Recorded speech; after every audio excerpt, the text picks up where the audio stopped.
So welcome back guys, एक बार फिर से आपका स्वागत है। आज की इस वीडियो में मैं आपको अपनी लाइफ स्टोरी बताने वाला हूँ, मेरी ज़िंदगी बताने वाला हूँ कि कैसे मुझे धोखा मिला या कुछ मिला। इससे आप भी अगर सोच रहे हो किसी को बीएफ जीएफ बनाने का, लव स्टोरी करने का चालू, तो सीख ले सकते हो, सीख सकते हो कि क्या गलतियाँ नहीं करनी और क्या चीज़ नहीं करनी। वैसे तो इन सब चीज़ों में कोई मतलब नहीं है, लेकिन चलिए आज मैं आपको बताने वाला हूँ कि कैसे मुझको 3 लड़कियों ने रिजेक्ट किया। और मैंने अभी तक अपनी लाइफ में सिर्फ 3 लड़कियों से ही बात करी, मुझे वो 3 लड़कियाँ ही पसंद थी। मैं ना इतनी आसानी से किसी लड़की से बात नहीं करता हूँ, ठीक है ना, थोड़ा सा इंट्रोवर्ट टाइप का हूँ।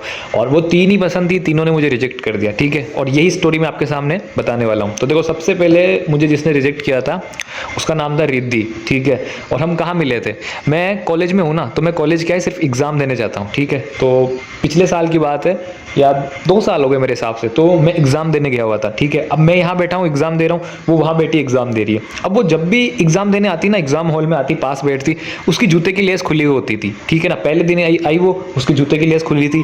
मैंने कहा तुम्हारी जूते की लेस खुली, उसने बांध ली। अब वो दूसरे दिन भी आई तो उसके जूते की लेस खुली थी, मैंने कहा जूते की लेस खुली है, उसने बांध ली। तीसरे दिन भी आई, चौथे दिन भी आई, जूते की लेस खुली थी, मैंने कहा बांध ली। उसने कहा मेरे जूतों पे ध्यान रहता है, पढ़े बड़े मतलब नहीं है क्या, एग्जाम में ध्यान नहीं, मेरे जूतों पे ध्यान रहता है।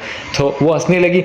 और 5वें दिन भी उसकी जूतों की लेस खुली थी, तो मुझे लगा कि वो मेरे को साइन दे रही है, ठीक है ना। तो मेरे को लगा यार उसको मतलब मेरे से कुछ है, देखिए बार बार जूतों की लेस खोल के, यार इसको पता है मैं टोकूंगा फिर भी।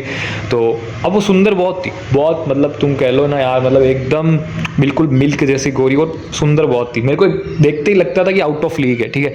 लेकिन फिर भी मेरे को लगा कि यार बातचीत हो रही तो चांस हो सकते हैं। तो ऐसे ऐसे करके हमारा एग्जाम टाइम तो निकल गया, क्योंकि जैसे एग्जाम हॉल में हम बैठे हैं तो बातें नहीं कर सकते। मैं सोचता था कि एग्जाम खत्म हो, बाहर उससे बात करूं, लेकिन जैसे ही एग्जाम खत्म होता वो चली जाती थोड़ी थोड़ी, मतलब बिल्कुल जाती, गाड़ी पे बैठती और निकल जाती घर पे, ठीक है। और इतना मेरे में कॉन्फिडेंस था नहीं कि मैं एकदम से बात कर लूँ। इसलिए क्या हुआ कि अब था लास्ट दिन, लास्ट एग्जाम था, मैंने सोच लिया था अब तो कैसे भी करके इसको बात करनी है, भाग के इसको पकड़ना पड़ेगा, मतलब इसको मतलब चेस नहीं करना है। जब ये जा रही है तो मेरे को भागते हुए जाना पड़ेगा, इसके साथ में वही बात करनी पड़ेगी। ये सब मैंने सोचा था, ठीक है। तो लास्ट के दिन मैंने ये सब प्लान बना लिया, क्योंकि अब लास्ट दिन था एग्जाम का, हम मिलेंगे नहीं, मैं तो आता ही नहीं हूँ कॉलेज, सिर्फ एग्जाम देने आता हूँ। तो ऐसा ही हुआ, उस दिन मैं गया उसके पास में, वो तो भी दौड़ी दौड़ी स्कूटी के पास चली गई। मैं स्कूटी के पास गया, मैंने कहा आज तुम्हारी लेस नहीं खुली है। तो मेरे को लगा वो मजाक में फिर कहेगी, लेकिन उसने मुझको गुस्से से देखा और कहा अपने काम से काम रख, है ना, इतनी चीप हरकत करने की जरूरत नहीं। ऐसा कहा, मेरे दिल में धक्का लग गया, ठीक है। फिर अब एग्जाम निकल गए, अब मैं कॉलेज तो जाऊंगा नहीं, ये मेरा फिक्स था। तो कैसे ना करके मेरे को लगा कि शायद वो जो है ना थोड़ी परेशान है, इसलिए उसने मेरे को ऐसा कह दिया हो, ठीक है ना। बाकी मेरे को ऐसा लगता था कि उसके दिल में मेरे लिए बहुत ज़्यादा जगह है। तो फिर मैंने क्या किया, कॉलेज में हमारा ग्रुप है, ठीक है ना। कॉलेज में ग्रुप में इतने बच्चे, 400 बच्चे हैं, ठीक है ना, व्हाट्सएप ग्रुप में। तो मैंने क्या किया, 400 ग्रुप के जितने भी नंबर थे सबको ट्रू कॉलर पे सर्च किया कि नाम क्या है, नाम क्या है, नाम क्या है, जब तक उसका नाम नहीं आया रिद्धि। और जैसे उसका नाम आया कि हाँ ये रिद्धि का नंबर है, 2 दिन लगे मेरे को इसमें, क्योंकि ट्रू कॉलर पे एक लिमिट होती है नंबर सर्च करने की। 2 दिन बाद मेरे को उसका नंबर मिला, मैंने उसको कॉल किया, डायरेक्ट कॉल लगाया आपके भाई ने। मैं पूरी फॉर्म में था, मैंने कहा कहना है तो कहना है, ठीक है ना, वरना निकल जाएगी हाथ से। तो मैंने फ़ोन लगाया, मैंने कहा कि मैं बोल रहा हूँ और मैं वही तुम्हारे जूते की लेस वाला, और मुझको ऐसे ऐसे तुम पसंद हो, ये हो। तो उसने कहा आज के बाद मुझे कॉल मत लगा देना, चीप आदमी। मतलब मेरे को भी बुरा लगा उस टाइम, लेकिन फिर भी उसने ये नहीं बताया कि उसके कोई बॉयफ्रेंड है या नहीं है। तो मेरे को लगा यार वो जब तक सिंगल है मेरे को करना चाहिए ट्राई, बहुत पसंद थी मेरे को। तो फिर क्या हुआ, मैंने 5-6 महीनों बाद वापस कॉल लगाया, मैंने कहा यार मैं रियली तुमको बहुत पसंद करता हूँ, एक बार मिल तो लो, ये तो कर लो। तो उसने मुझे को ब्लॉक कर दिया, ठीक है ना, ब्लॉक कर दिया। अब बाद में ब्लॉक कर दिया, अब मैंने सोचा अब मैं क्या करूँ। तो मैंने 2-3 दिन बाद व्हाट्सएप पे मैसेज किया, क्योंकि व्हाट्सएप पे ब्लॉक नहीं किया था अभी तक, उसने व्हाट्सएप पे ब्लॉक कर दिया। फिर मैंने सोचा अब मैं क्या करूँ, तो फिर मैंने उसको टेलीग्राम से मैसेज किया समझ रहे हो आप, टेलीग्राम से मैसेज किया, फिर वहाँ से भी उसने ब्लॉक कर दिया, ठीक है। अब ऐसे खर्च करके 1 महीना 2 महीना बीत चुका था, मैं अभी भी भूल नहीं पा रहा था उसको, ठीक है ना।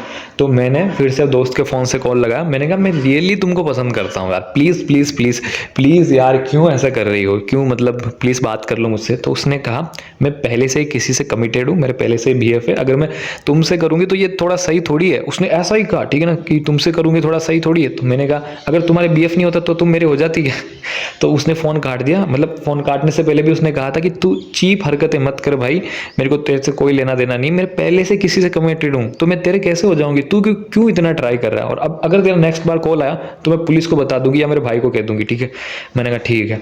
अब ऐसे होसे हुआ, ठीक है ना। अब ऐसे ये सब बातें मैंने मेरे दोस्त को बताई, तो मेरे दोस्त ने मेरे को कहा कि भाई तेरे को पसंद तो करती है वो, लेकिन वो बीएफ है ना, इसकी वजह से वो रुक रही है, तू ऐसा कर और ट्राई मार, तेरा चांस बिल्कुल बनता है, बिल्कुल तेरा चांस बनता है, ठीक है।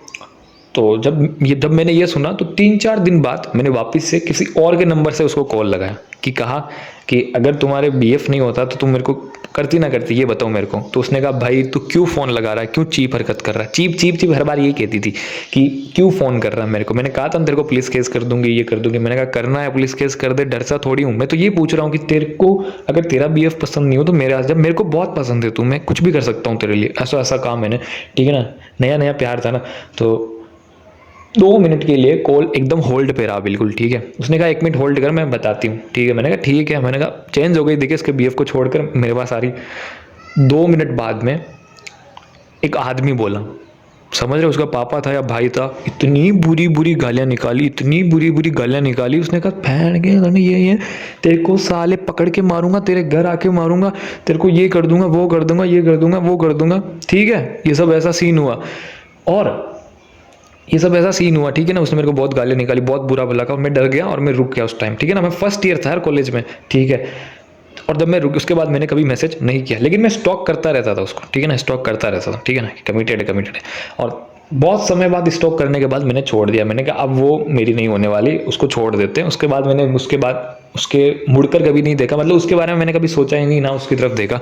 लेकिन वो बहुत ब्यूटीफुल थी, ठीक है ना। और बस मेरे नसीब में नहीं थी, किसी और से कमिटेड थी, क्या बता। तो ये थी पूरी स्टोरी मेरे फर्स्ट रिजेक्शन की, प्रपोजल की, ठीक है ना। मतलब इतनी बार मैंने प्रपोज किया, मेरे पास है ना, मतलब 5,000 रुपये इकट्ठे किए थे। मैंने पूरा प्लान बनाया था कि जो होगा देखेंगे, 5,000 ही फूक देंगे उस पर, मतलब फूक देंगे। मेरे को मतलब ऐसा नहीं था कि वो उस वे में चाहिए, सेक्सुअल वे में नहीं, ऐसा नहीं था। मेरे को रियल वाला प्यार था, समझ रहे हो आप। ऐसे मेरे माइंड में कुछ था ही नहीं, इसलिए तो बार बार जूतों के लेस खुली है, लेकिन फिर भी नहीं हो पाया। तो ऐसे हुआ था मेरा फर्स्ट रिजेक्शन। तो अब ये वीडियो कितनी बड़ी हो चुकी है, 1 मिनट, वीडियो यार 7 मिनट की हो चुकी है। तो अब मेरा जो सेकंड और थर्ड रिएक्शन है वो मैं नेक्स्ट वीडियो में बताऊंगा। और अगर आपको सुनना हो तो प्लीज़ कमेंट करना। और बस आज के लिए इतना ही। और मेरी मानो तो भाई प्यार व्यार के चक्कर में मत पड़ो, जीवन सुधारो, माँ बाप के लिए कुछ करो। ये प्यार व्यार कुछ नहीं है, ठीक है ना। पैसा होगा सब आएगी, और अगर आप समझ जाओ यार।